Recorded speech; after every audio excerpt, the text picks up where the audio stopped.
Selamat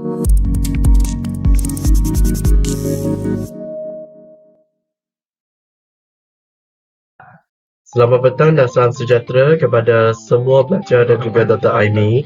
Hari ini saya akan membentangkan tentang untuk kumpulan 2 iaitu tajuknya Perspektif Mahasiswa UiTM terhadap intervensi kerajaan dalam mengatasi masalah jerebu di Malaysia. Hari ini saya akan membentangkan tentang abstrak. So abstrak ni kita tahu masalah jerebu ini adalah sering berlaku pada setiap tahun di Malaysia. Walaupun terdapat satu kes daripada di Malaysia berlakunya jerebu, kesannya adalah daripada di Indonesia yang merebak asap-asap daripada kilang dan juga kenderaan yang mengeluarkan asap exhaust daripada exhaust yang mengandungi dengan karbon dioksida yang boleh merebak ke negara-negara lain seperti di Malaysia dan juga mana-mana negara yang mengalami jerebu tersebut. So dalam abstrak ini, kajian ini telah dijalankan dengan menganalisis kandungan berita dan juga artikel yang disiarkan oleh khabar dan juga media massa tempatan berkaitan dengan masalah jerebu di Malaysia. Contohnya kita dapat utusan Malaysia, Astro Awani, kita ada Sinar dan juga banyak lagi untuk menentukan informasi mengenai masalah jerebu di Malaysia yang sering berlaku pada setiap tahun. Yang kedua adalah untuk sampel kajian telah dianalisis melalui kaedah kuantitatif, iaitu seperti membuat borang soal selidik dengan menggunakan Google Form dengan keperluan responden daripada pelajar UiTM seramai 80 pelajar. Walau bagaimanapun kita dah tukar kepada objektif kita iaitu 50 pelajar untuk kesesuaian kita. So, untuk membuat analisis dapatan kajian terhadap masalah jerebu di Malaysia. Dan terakhir sekali iaitu dapatan kajian telah menemukan persepsi umum berkenaan dengan masalah jerebu seperti mengenai dengan objektif kita, iaitu pertama adalah mengenal pasti dari masalah jerebu yang sering berlaku di Malaysia. Yang kedua adalah kita nak mengkaji kesan-kesan timbul kepada masalah jerebu di Malaysia dan juga bagaimanakah langkah pencegahan untuk mengelakkan masalah jerebu tersebut dengan soal selidik yang telah dijawab oleh responden iaitu daripada pelajar UiTM. Saya akan bagikan kepada kawan saya untuk sambungkan pembentangan bagi tajuk ini. Hai, Assalamualaikum semua dan Dr. Aini. Saya Nur Sabrina binti Abdul Halim dari Fakulti FPTP. Hari ini saya akan membentangkan pengenalan bagi isu untuk mengatasi masalah jerebu di Malaysia. Jerebu ialah satu fenomena di mana kehadiran debu, habuk, asap dan lain-lain yang boleh mengurangkan jarak penglihatan kita. Fenomena ini biasanya berlaku jika zarah, debu dan asap berkumpul pada hari yang kering. Pada tahun 1960, merupakan kali pertama Malaysia mengalami masalah jerebu disebabkan oleh pembakaran terbuka dan pembakaran bahan api dari industri perkilangan dan kenderaan. Seterusnya, pada tahun 1983, jerebu berlaku disebabkan oleh fenomena El Nino dan pembakaran hutan di Kalimantan yang menyebabkan kualiti udara semakin buruk. Akhir sekali, pada tahun 2015 merupakan kesan jerebu yang terburuk dalam sejarah sehingga banyak sekolah terpaksa ditutup, malah penerbangan dan acara luar yang melibatkan peringkat kebangsaan terpaksa dibatalkan. Terdapat banyak punca yang berlaku seperti pelepasan asap yang dibawa oleh kenderaan, aktiviti industri, pembakaran sampah dan perbuatan manusia seperti kebakaran secara terbuka. Hal ini memberi kesan yang paling signifikan terhadap kehidupan manusia dan alam sekitar. Masalah kesihatan juga akan timbul seperti kesesakan nafas dan masalah penglihatan. Selain itu, kualiti ekosistem juga akan terjejas. Oleh itu, tindakan haruslah dilaksanakan dengan menjalankan pengawalan yang ketat terhadap pembakaran terbuka dan pelaksanaan piawaian pencemaran udara dalam industri. Selain itu, pelindungan hutan dan pencegahan kebakaran juga harus dilaksanakan. Tingkatkan isu tentang kesihatan dan memberikan kesedaran awam kepada masyarakat umum, malah komitmen dan kerjasama daripada pelbagai pihak amat diperlukan untuk mengurangkan masalah jerebu ini. Seterusnya, saya akan membentangkan latar belakang kajian. Masalah jerebu menjadi isu yang serius di kalangan rakyat Malaysia. Ini kerana terdapat banyak punca akibat debu pembakaran atau udara yang mengandungi karbon yang menjejaskan kualiti udara. Hal ini akan mempengaruhi perkembangan dan kualiti kehidupan masyarakat. Masalah jerebu ini memberi kesan kepada pelbagai lapisan masyarakat serta faktor-faktor yang menimbulkan masalah jerebu. Oleh itu, kajian ini dilakukan untuk menyedari kepentingan untuk mengatasi isu jerebu di Malaysia. Kajian ini akan dikumpulkan melalui borang soal selidik dalam kalangan pelajar UTHM. Selamat sejahtera, nama saya Tarani. Hari ini saya nak berbentang tentang penyataan masalah persoalan kajian, objektif kajian dengan kepentingan kajian. Pertama, penyataan masalah. Kadar jerebu yang meningkat di Malaysia kerap disebabkan oleh aktiviti pembakaran hutan terbuka secara haram dan penggunaan kenderaan berbahan bakar fosil yang mengeluarkan karbon dioksida. Ini berpotensi merosakkan kesihatan masyarakat, merosakkan tanaman dan habitat serta mencemari sungai dan tasik. Langkah pencegahan termasuk pengawasan ketat terhadap pembakaran hutan dan pemakaian kenderaan berkecekapan tinggi boleh membantu mengurangkan impak jerebu dalam jangka masa panjang. Seterusnya, persoalan kajian. Pertama, apakah faktor penyetus masalah jerebu di Malaysia? Kedua, apakah kesan akan berlaku kepada masyarakat negara jika masalah jerebu semakin berleluasa? Ketiga, bagaimanakah langkah pencegahan jerebu berdasarkan kepada perspektif mahasiswa UTHM? Seterusnya, objektif kajian. Kajian ini dijalankan untuk mencapai 3 objektif utama yang berkaitan dengan perspektif mahasiswa UTHM terhadap isu jerebu di Malaysia. Pertamanya, mengenal pasti faktor yang akan mencetus masalah jerebu di Malaysia. Kedua, menjelaskan kesan yang akan berlaku kepada masyarakat dan negara jika masalah jerebu masih berleluasa. Ketiga, mencadangkan langkah pencegahan jerebu berdasarkan perspektif mahasiswa UTHM. Akhirnya, kepentingan kajian. Kajian ini sangat penting kerana ia berpotensi sebagai kunci utama dalam membantu pemikiran secara rasional dan tingkah laku yang bijak terhadap masyarakat dan juga pelajar UTHM melalui faktor-faktor telah dikenal pasti supaya dapat memberi kesedaran kepada masyarakat di Malaysia untuk memainkan peranan secara holistik bagi mengatasi masalah isu jerebu dari terus meningkat. Selain itu, penyelidik telah melihat kajian perspektif mahasiswa UTHM terhadap isu jerebu adalah penting dan relevan supaya masyarakat dan juga pelajar UTHM akan sedar dengan persekitaran sekeliling mereka. Itu sahaja daripada saya. Sekian, terima kasih. Selamat sejahtera, saya akan membincangkan tentang tulisan artikel jurnal iaitu kerajaan guna platform ASEAN tangani jerebu rentas sempadan disediakan oleh Nik Nazmi. Kerajaan akan menggunakan platform kepada kerajaan G2G, diplomasi dan ASEAN sebagai langkah mengatasi masalah jerebu rentas sempadan di Malaysia.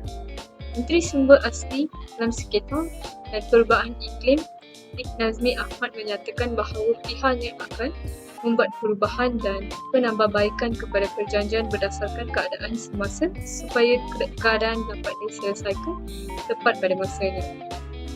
Seterusnya, mereka akan menggunakan peluang diplomasi dan ASEAN sebagai bingkai untuk bertindak dalam menyelesaikan jerebu rentas. Selain itu, Nik Nazmi berkata juga pihaknya akan berbincang dengan Kementerian Luar Negara untuk memahami langkah terbaik seterusnya menangani isu tersebut. Dan akhirnya mereka akan mengkaji kaedah apa yang terbaik kerana pertimbangan kos perlu diambil kira. Rumusan artikel jurnal kedua, Fenomena Jerebu di Asia Tenggara, Punca dan Penyelesaian. Langkah mengatasi masalah jerebu dan mengelakkan pembakaran biojisim adalah penting dan sangat diperlukan. Semua pihak perlu bertanggungjawab menjadi pokok dalam mengubahkan situasi ini, terutamanya pihak kerajaan Indonesia. Mereka boleh menghadkan dari segi dasar dan akta berkaitan pembakaran tanah gambut untuk mengelakkan masalah jerebu semakin parah.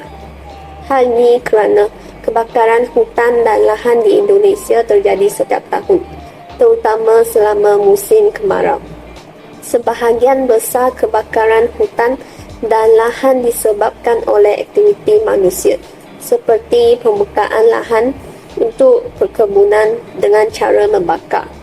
Seterusnya, kebakaran hutan dan lahan di Indonesia telah menyebabkan polusi asap yang merugikan kesihatan masyarakat di beberapa negara di Asia Tenggara seperti Singapura, Malaysia dan Brunei. Assalamualaikum warahmatullahi wabarakatuh. Nama saya Muhammad Amin Mushidin bin Muhammad Azhar daripada Grup 2 Kenegaraan dan Pembangunan Mutakhir Malaysia. Sekarang saya akan memberitahukan kepada anda semua berkenaan metodologi yang grup saya gunakan. Secara definisi, metodologi adalah sistem, prinsip dan prosedur dalam aktiviti atau penyelidikan, termasuk analisis teoritas dan sistematik kaedah pengetahuan. Keberkesanan metodologi kajian bergantung pada pemilihan teknik pengumpulan data dan reka bentuk kajian yang sesuai.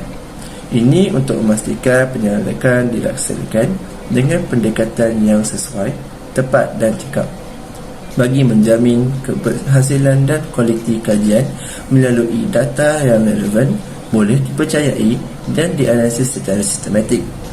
Metodologi memberikan kerangka kerja yang jelas serta membimbing proses penyelidikan dan menjamin kesahihan serta kebolehpercayaan hasil kajian. Dengan ini, metodologi menjadi landasan penting untuk mendapatkan pemahaman yang mendalam dan hasil yang bermakna dalam penyelidikan. Kajian ini bersifat inferensial, iaitu menggunakan data kuantitatif dari soal selidik pada sampel yang lawak melalui analisis statistik, perihalan dan ujian signifikan. Hasil ujian membantu menyimpulkan ciri-ciri populasi. Proses ini untuk membolehkan interpretasi maklumat yang lebih luas dan relevan. Dengan merinci hasil ujian, penyelidik dapat membuat kesimpulan yang lebih tepat tentang sifat dan hubungan antara pemboleh ubah dalam populasi yang dikaji, serta memberikan pemahaman mendalam terhadap fenomena yang diselidiki. Pendekatan inferensial ini memperkaya pemahaman terhadap aspek kajian dengan memanfaatkan data yang dianalisis secara statistik untuk membuat generasi yang lebih jelas. Data untuk kajian ini diperoleh melalui soal selidik kuantitatif yang disebarkan kepada 50 responden melalui Google Form dalam tempoh 2 minggu. Proses pengedaraan ini melibatkan penghantaran borang yang telah disahkan, menyediakan arahan yang jelas kepada responden dan menekankan kepentingan jawapan yang jujur.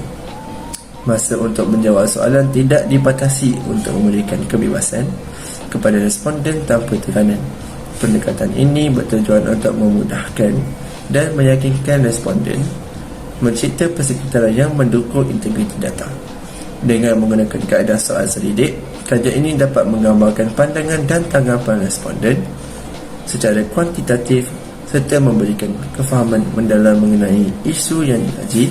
Keberhasilan kajian ini bergantung pada kejujuran, kerjasama responden serta penggunaan kaedah pengumpulan data yang sistematik dan berkesan. Terima kasih. Saya Nisa Fatihah binti Muhammadun. Saya daripada Fakulti Pengurusan Teknologi dan Perniagaan. Bagi bahagian dapatan kajian ini, kami telah menggunakan kaedah borang soal selidik dengan menggunakan Google Form. Bagi borang soal selidik ini, kami telah edarkan kepada presentation dan terdapat 51 orang responden telah menjawab soal selidik ini. 51 orang ini terdiri daripada fakulti FPTP, FKNP, FSKTM, FPTV, FKAP dan FKE dan FTK. Berdasarkan 51 orang responden yang menjawab soal selidik ini, bagi fakulti FPTP, seramai 30 orang responden yang telah menjawab bersamaan dengan 58.8%.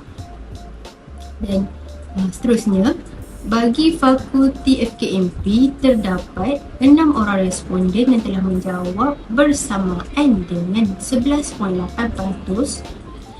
Seterusnya, bagi Fakulti FSKTM pula, terdapat 4 orang responden yang telah menjawab bersamaan dengan 5.9%.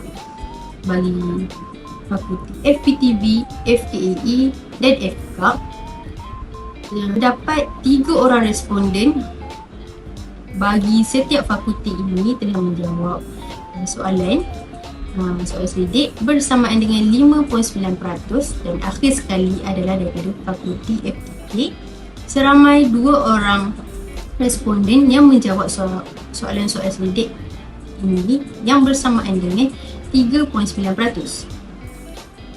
Borang soal selidik ini terbagi kepada 3 bahagian, iaitu bahagian A, B dan C, dan saya akan menerangkan bagi bahagian A, iaitu punca-punca berlakunya masalah jerebu.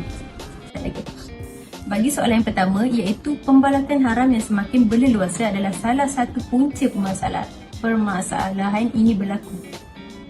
Bagi soalan ini, seramai 48 orang setuju terhadap soalan ini bersamaan dengan 94.1%, dan 3 orang responden yang tidak bersetuju bersamaan dengan 5.9%. Bagi soalan yang kedua, iaitu punca berlakunya jerebu ini disebabkan oleh pembakaran terbuka yang dilakukan oleh negara jiran, iaitu negara Indonesia.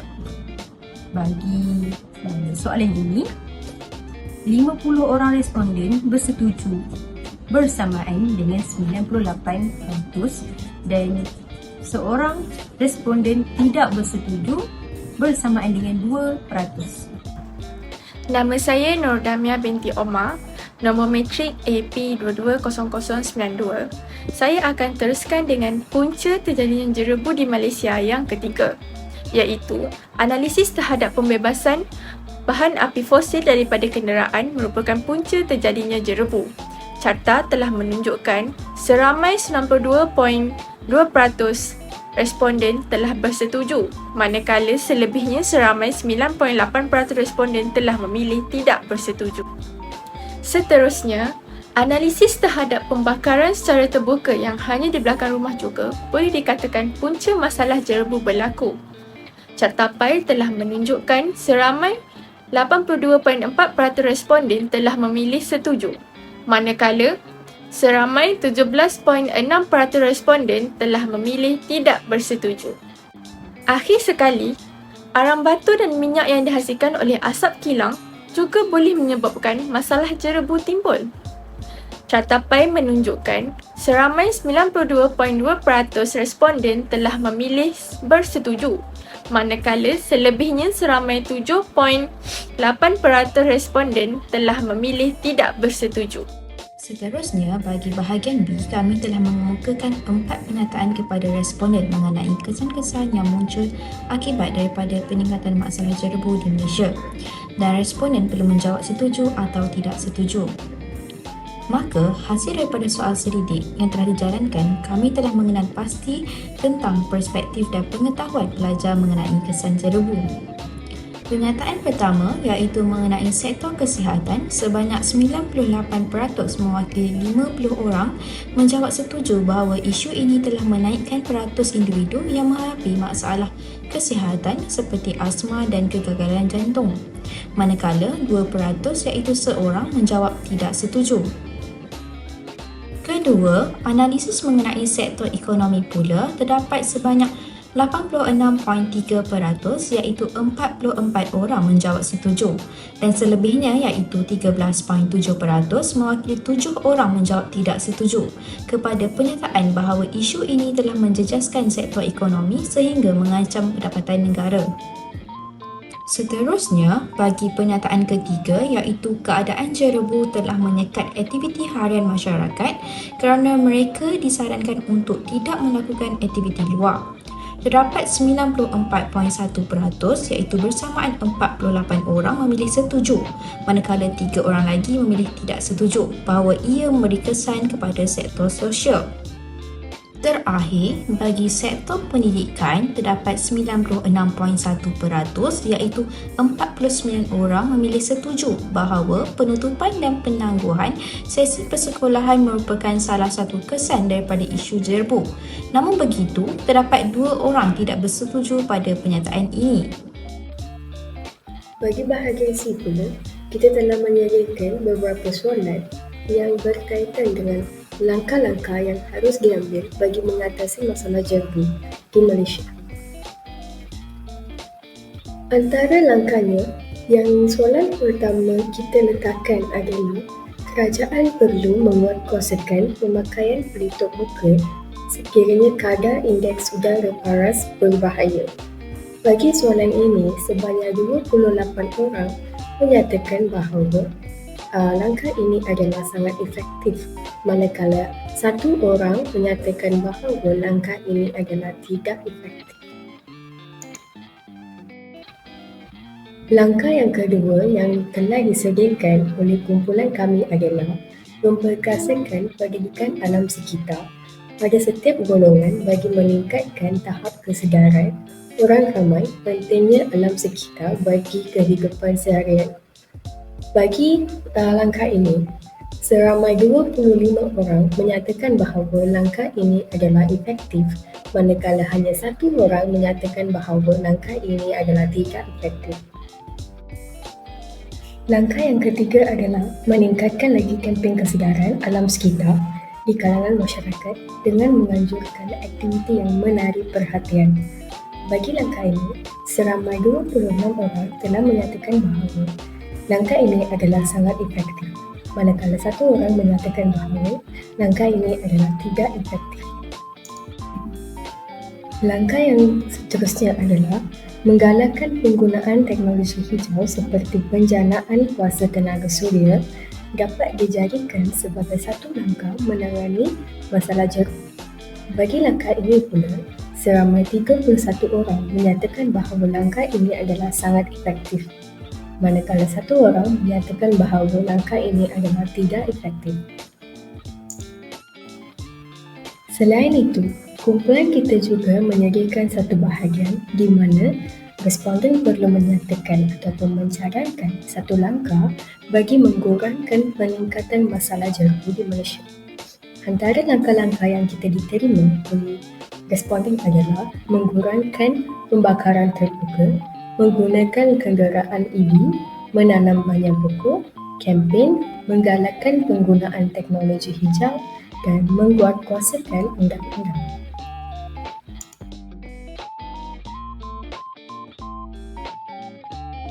Saya telah membentangkan tadi, saya akan sambungkan pembentangan mengenai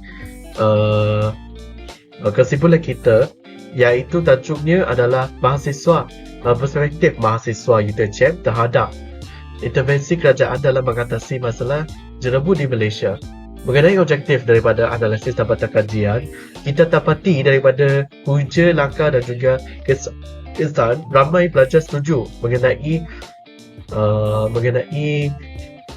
persoalan kita daripada tajuk kita, iaitu pertama adalah punca ramai pelajar UiTM bersetuju punca berlakunya masalah jerebu berlaku adalah daripada pembakaran bahan fosil yang pertama, yang kedua adalah pembakaran secara haram, yang ketiga adalah asap yang dikeluarkan daripada kilang dan juga kenderaan exhaust.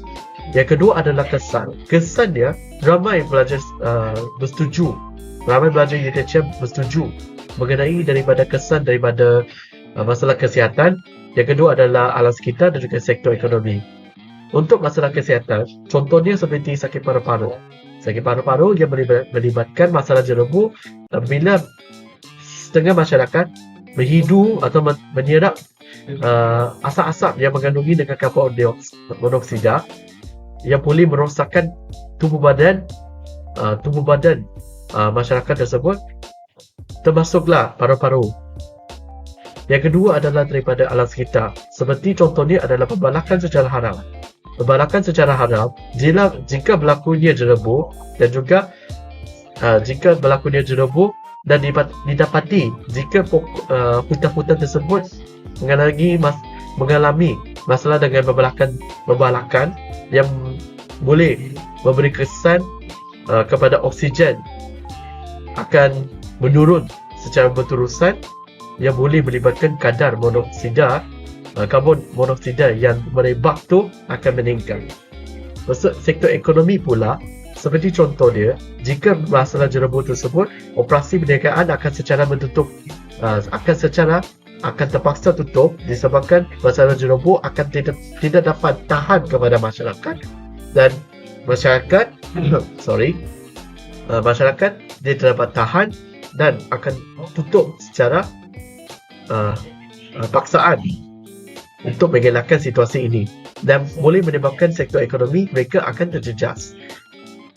Dan untuk langkah ni untuk analisis ini ramai pelajar kita cek setuju dengan fokus dengan pendidikan dan juga kempen kesedaran bagi untuk mengelakkan masalah jerebu tersebut, supaya masyarakat bukan termasuk kepada dewasa, tetapi kepada anak-anak juga perlu sedar kenapa masalah jerebu ini adalah keburukan kepada negara kita. Dan juga harapan kepada masyarakat dan juga negara adalah pihak berkuasa harus bertindak secara lancar untuk mencari solusinya untuk mengatasi masalah jerebu tersebut di Malaysia, supaya tidak akan mengulangi lagi, dan pada masa itu negara ini akan harmoni lagi. Itu saja kepada saya. Terima kasih.